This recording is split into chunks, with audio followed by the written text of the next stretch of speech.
Šobrīd mēs stāvam pie rūpnīcas produktu klāsta flagmaņa Falcon Pro FRC mašīnas. Farmet Falcon C mašīnas, kā jūs jau labi zinat, viņas ir modulāra tipa C mašīnas, piemērotas vairākiem darbiem, dažādiem veidiem, kā mēs gribam apstrādāt savu augstu, sagatavot viņu sēju.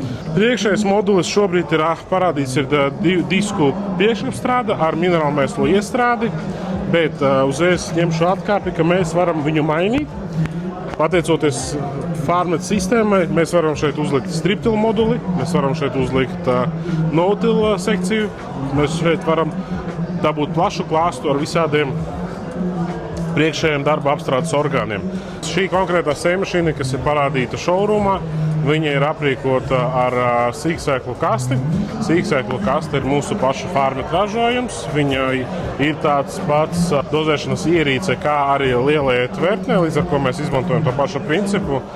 Mainam spolītes, lai nodrošinātu dažāda izmēra sēklu kalibrēšanu un padevi uz izdales galvu. No sīksēklu tvertnes mēs varam novadīt vai nu uz vienu izdales galvu, vai uz otru izdales galvu, vai uz abām izdales galvām, vai izmantot to tikai, piemēram, gliemju indei vai cita veida materiāliem, vai, piemēram, āboliņu pasēji.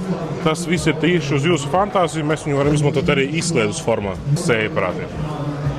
Ņemot vērā to, ka mēs Farmetā piedāvājam jau pāris gadus savu Farmet elektronisko C-mašīnu vadības sistēmu, šī ir tā daļa, kas sazinās caur bezvadu signāliem ar iPad datoru, kas atrodas traktora kabīnē.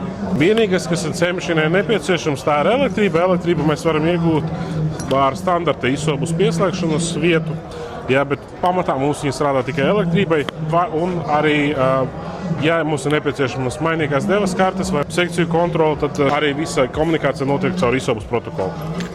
Farmet C-mašīnām mums ir dažādi izmēri tvertnes. Pro mašīnām ir divi varianti, vai tā ir 6000 litru liela tvertne. 8-metrīgajām C-mašīnām mēs varam dabūt 8000 litru lielu tvertni, un Falcon kompakt C-mašīnām tie ir 5000 litri. Šajā konkrētajā gadījumā ir 6000 litru liela tvertne, bet viņi ir sadalīti trijās daļās. Viena daļa ir minerālmēsliem, šeit ir arī nerūsāšai tērauda režijas, lai nodrošinātu to, ka nekādi netīrumi netiktu iekšā. Šneka padeves dozators un sēklas daļas tvertni sadalīti divās daļās. Katra daļa mums ir 1800 litri. Tas ir izdarīts tāpēc, lai mēs varētu dozēt dažādus materiālus, piemēram, saimniecības, kurām ir vajadzība sēt zirņus un auzas atsevišķi un veikt to dozāciju. Arī starpkultūru sēja ļoti labi tas, ka mums vairāk tvertnes nodrošināsim to, kad sajūta starpkultūra nenogulsnējas, jo, kad ir smalkākas sēklas, ir lielākas sēklas. Katrai ir savs dozators, un tos dozators mēs, protams, arī varam variēt. Vai nu mēs laižam visu to materiālu uz vienu izdales galvu, visu to materiālu uz abām izdales galvām, vai mēs varam sēt, piemēram, vienā sējaparātā vienu kultūru, nākamajā sējaparātā otru kultūru. Tas viss tiek balstīts uz jūsu fantāziju un jūsu nepieciešamībām. Mēs varam pielāgoties. Papildus tam mums ir liela, plaša platforma, lai mēs varam apkalpot tvertnes un veikt to iepildīšanu. Visur ir smuki rokturīši. Šeit arī atrodas papildus ātruma avots, GPS antena. Mēs varam izvēlēties, vai atstājam GPS antenu, vai ņemam ātruma avotu no traktora, vai liekam radaru. Arī C-mašīnā kā papildu aprīkojums ir iespējams plašs spektrs ar LED gaismakļiem. Viņi var būt kā aizmugurē, lai mums tiktu izgaismota darba zona. Tāpat arī gaismakļi var tikt ievietoti tvertnēs. Ir saimnieki, kuri grib arī tvertnēs ievietot kameru, lai skatītos arī visu laiku, kāds ir atlikums tvertnē. Īpašā Farmet sekciju vadības sistēma. Šajā gadījumā mēs redzam divas izdales galvas, kas ir aprīkotas ar pneumatiskajiem slēdžiem. Uz katru sējaparātu individuāli, viss tas tiek vadīts ar gaisu. Un katram ir smuka numurācija, viegli saprotama, un arī optoelektroniskais sensors, kas spēj skaitīt sēklas. Līdz ar ko, kā mēs runājam, mēs varam ne tikai kalibrēt kilogramus uz hektāru, bet arī izmantot C-mašīnu, lai kalibrētu tieši augu skaitu uz kvadrātmetru.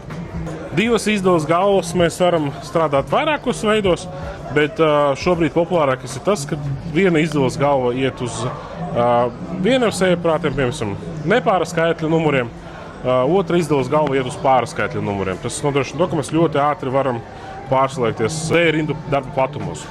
Pārmet sejmašīnām iespējams izvēlēties 12,5, 15, 16,7 rindstarpi. Pro mašīnām ir izteikti tas, ka viņiem ir ļoti liela diametra riteņi. Šajā konkrētajā piemērā ir 20 solīgie rati ar lielu profilu gumijai. Mēs nodrošinām to, ka katrs ritenis viņš ir novietots uz savas rumbas, līdz ar ko viņi ir neatkarīgi viens no otra. Mums nav kaut kāda kopēja asa, bet katram ir sava rumba. Mums visi riteņi ir novietoti pamīšus viens no otra, lai mēs neveidotu balni, bet tajā pašā brīdī ņemot to, ka mums ir ļoti augsts diametrs, mums ir laba kāpšanas spēja un viegla viltuma sejmašīnai. Tai konkrētai sejmašīnai bunkrus ir sadalīts 3 daļās, kā minerālmēslēm, sēklai un sēklai. Un sēkla izdevas dozatori, viņi stāv blakus. Motors numur 1, motors numur 2. Kalibrācija tiek veikta no vienas puses, kā jau mēs zinām, mums ir iPad sistēma. Mēs varam arī, ja mēs gribam kalibrēt kilogramus hektāru, nevis sēklu skaitu uz kvadrātmetru, mēs varam paņemt datoru šeit, jo viņš ir viegli pārnēsājams un veikt to kalibrāciju. Vieta, kur pakarināt spaini un ļoti vienkārši veids, kā mēs varam samainīt spoles. Protams, arī, ja mēs sējam liela izmēra sēklas, tādas kā, piemēram, pupas, mēs varam iegūt arī paplāksni šeit, lai nodrošinātu to, ka plūsma sēklu ir vienmērīga un mēs viņas nelaužam. Ja arī ir gadījies tas, kad mēs gribam nomainīt spoli, bet sejmašīna jau ir pilna, mums ir šībera aizbīņi, mēs varam aizvērt šīberi un arī pilnai sejmašīnai samainīt spoles pēc nepieciešamības. Papildus tam ir vairāki tādi interesanti papildu aprīkojumi. Viens no tiem ir, mēs varam likt sensoru, kas skaita visu laiku dozēšanas iekārtas apgriezienus, kā arī tilpuma sensori. Tilpuma sensoriem ir 3 vietas, kuros mēs viņus varam novietot. Šīs konkrētās klapas ir izskrūvējamas ārā un tur var ieskrūvēt sensori. Piemēram, sējot sēklas, kurām ir liela izsējas deva, tās pašas pupas, mēs varam sensoru uzlikt pašā augstākajā pozīcijā, lai viņš mūs maksimāli ātri signalizē, ka mums iet uz beigām. Un gadījumā, ja, piemēram, mēs sējam rapsi vai citas kultūras, kur izsējas deva ir ļoti maza, mēs viņu varam pārskrūvēt uz zemāku pozīciju, lai tā signalizācija notiek tiešām tad, kad sēkla apjoms ir ļoti maziņš. Protams, sejmašīnas aprīkojumā ir ļoti daudz, ko mēs varam pielikt klāt, un arī tādas bāzes lietas, kas kādam ir nepieciešams, tiem, kas neizmanto, piemēram, automātisko stūrēšanas sistēmu, tad mēs varam viņu aprīkot ar marķieriem. Mēs viņus varam aprīkot arī ar rapšu sliedes marķieri. Tas viss ir pieejams pēc jūsu pieprasījuma. Ļoti svarīgs posms, kas mums ir jāizstāsta sekciju vadības gadījumā, ir tas, kad mēs saņemam signālu no katra no tā sensora, kad tiek materiāls izgājis ārā no izdevas galvas, bet, lai nostrādātu maksimāli precīzi un nodrošinātu to, ka viņi ieslēdzās laicīgi un izslēdzās tad, kad viņai vajag, mums ir jāsaprot arī laiks, pa kādu sēkla pavada nonākot no izdevas galvas līdz sējaprātam. Šim nolūkam mums ir uz malējiem sējaprātiem papildus novietāts sēklas plūsmas skaitītājs, lai mēs zinām tiešām to momentu, cik ilgi sēkla pavada caurulē līdz tālākajam sējaprātam. Mums tādi ir 3, mums ir novietots viens kreisajā pusē, viens sejmašīnas labajā pusē. Papildus tam mums viņi ir novietoti pa vidu.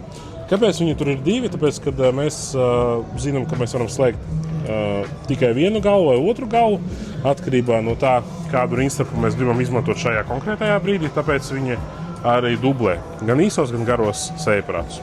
Protams, pēc nepieciešamības sejmašīna var tiek aprīkota ar video kamerām, kā piemēram šajā gadījumā mēs redzam atpakaļskata video kameru.